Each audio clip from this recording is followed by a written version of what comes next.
Hey gamers, if you're looking for a quick and clever two-player head-to-head card game all about a struggle for power, then you want to check out King and Peasant. Let's take a look at how this game plays. In this game, one player will take on the role of the king while the other player takes on the role of the peasant. The king will start with the sentinel guard while the peasant starts with a decoy and an assassin, and then they'll draw up to have a total of 5 cards in their hands.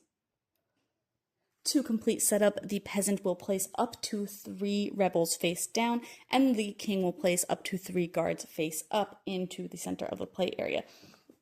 And then the peasant will take the first turn, and players will alternate playing.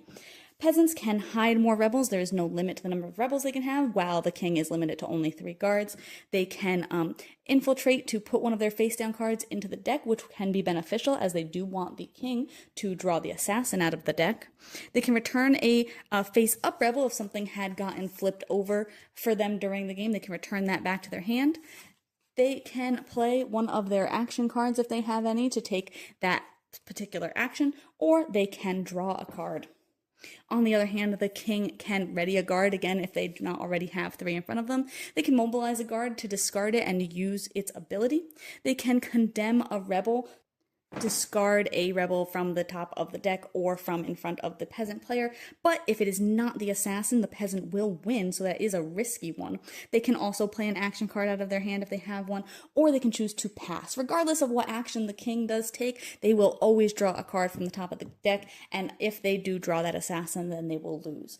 Whoever wins the first era, or round as it were, will then become the king for the next era, and that will continue until one player has won 2 of the eras, so you might play 2 or 3 rounds depending on how that kind of plays out, and whoever is the first to win 2 eras will win the game.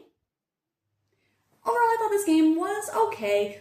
It's a 18 card game, so there's not a ton going on here. You're gonna actually share the deck. Each side, king and peasant, starts with a couple of cards specific to them, an assassin and a decoy for the peasant side, and a sentinel guard for the king side. And you're just going to kind of set up very similarly every game, but then you're just going to be kind of utilizing whatever cards that you get out of the shared deck to just achieve one of your goals, depending on which side you are.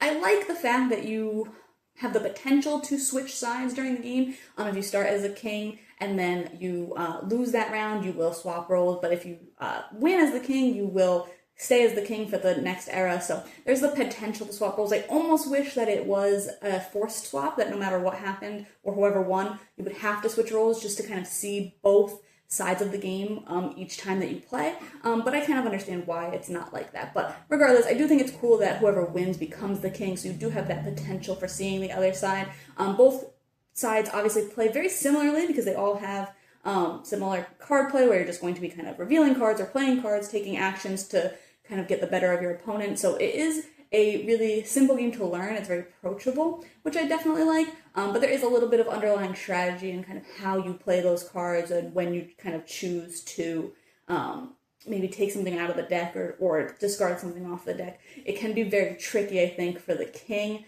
depending on how that peasant positions the assassin to actually have a win, because they can lose just by discarding the wrong card. So I think it's definitely got some clever card play in there, but it definitely is something that will benefit from playing it a lot of times, especially with the same 2 people playing, because then both of you will get better knowledge of both sides, and I think that that'll really shine through in the actual card play. But you can check out my full thoughts on the blog today to decide if this one's for you.